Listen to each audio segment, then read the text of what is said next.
Time now is 9 minutes past 8. Now, he's a former gang member who yesterday was awarded an OBE at Buckingham Palace for his work with young people. Chris Preddie turned his life around after his brother was shot dead just days after his 16th birthday, and he joins us now. Chris, very good morning to you. Morning. Good morning. Good morning. Well, congratulations first. Thank you very much. Thank you. Tell us a little bit about yesterday. So you went to Buckingham Palace yesterday? Yep, went to Buckingham Palace yesterday. Take us through, what was that like? At first, I was all confident, saying, "Yeah, I'm going to meet the Queen. Hopefully, I'm going to get her to try and poke me on Facebook. Going to try and get me to give me a high five or something." But then, as soon as I got there, hands started sweating, my heart started beating. I was like, "Oh, I'm next. And just before you know it, I was just in her face, and she greeted me, and she asked me loads of questions and asked me what I'm doing and how long I've been doing it for, and just told me to keep up the good work. And just for her to actually know that I'm doing good work and to recognise the work that I'm doing, it was just excellent. Let's talk about the work you are doing. We mentioned when we introduced you that your brother was killed just a few days after your 16th birthday. Explain why, what happened and how that led to your work. Basically, that was near enough the turning point in my life. Unfortunately, my brother got shot, and ever since then, basically, that was kind of like the catalyst of me changing my life around. So I was kind of near enough going down the same road, and Which was like hanging around with the wrong crowd. Obviously, a lot of the people saying that I was a former gang member, but when you're growing up in a community or growing up in a sort of like a council estate where it's a group up of friends and you've been living there all your life, I can see as it becomes a gang, because a lot of people can say that hoodies is intimidating and stuff like that, but when you're growing up as friends, it wasn't a gang, and it was something that I was just in the wrong crowd, sometimes at the wrong place at the wrong time, and lucky enough I had a strong mother to guide me and steer me in the right path to keep me positive and get me back on the right track. Because the work you do now is trying to steer other people away from that path. What's the most significant factor in something in your case, it was an awful and tragic event, the death of a loved one, maybe gave you a sort of, and you had other people, you say your mother was very strong. What are the factors that affect whether someone goes down one path or down another? And I think with a lot of young people, a lot of the times it can happen so easily without them even knowing that it's happening.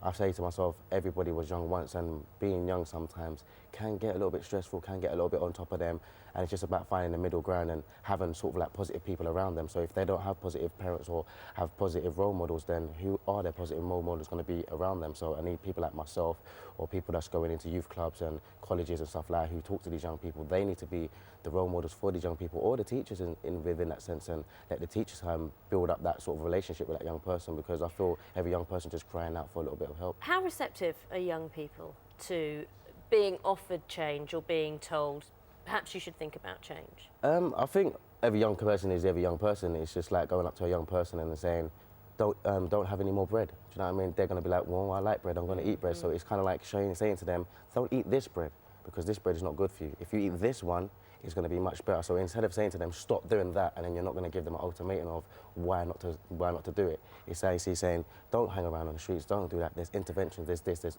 other stuff going on for them to kind of get involved in and kind of keep positive. I think the work you're doing, obviously, is very useful, very fantastic. And we've got a picture of you receiving the OBE yesterday.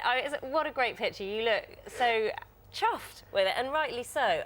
We must bring up, though, you're related to two of the people who were convicted of killing Damilola Taylor, and his father has been quite forthright about what his views of you receiving the OBE. Do you just want to tell us your opinion of that? Like I said, everybody's entitled to their own opinion, and I can only be adjustable and accountable for my actions. So all I'm trying to do is do good work. Hopefully I can continue to do that good work and stay positive, and that's what I've been trying to do. And one of the people who was convicted of being involved in the death of Damilola Taylor has recently gone back to prison.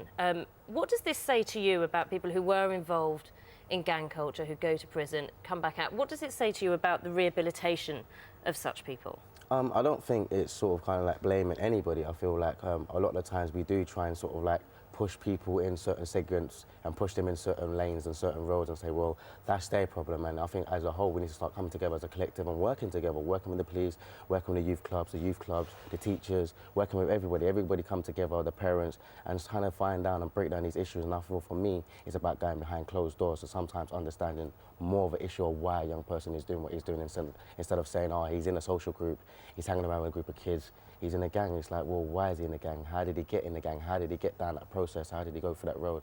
And a lot of the times we need to go behind closed doors to understand that problem. And you were just saying that it's, what, a couple of months until the 10-year anniversary of your brother's death. Yeah. So it's one of those moments, presumably, when you're So stuck back in that moment. yeah, as well. definitely. It's come around to that year, so 10 years. In April the 15th, that'll be his anniversary. My birthday is 11th of April, so once again, it's 10 years, but it's 10 years on from so much I've gone through within that 10 years and gone through some bad roads, some rocky roads, but I'm here now, and hopefully kids can see that within something you can make a dream a reality. And I've come from the same area, I'm still in the same area of Finsbury Park, so I'm not in no nice fancy house, I haven't got a nice big car or anything like that, so it just goes to show that you can make something happen if you believe in it. And But change you for have the met the positive. Queen. Yeah, and I met the Queen. Yeah, you can get to say that. Didn't Lovely get her to see to you poke today. you on Facebook. Didn't though. get her to put me on Facebook. Chris, it was lovely Thank you. meeting Thank you very much. Thank you for having me. Thank you. Let's see, time now. I can't see through that thing. It is 14 minutes past 8. You get cleaning. Coming up on the programme today.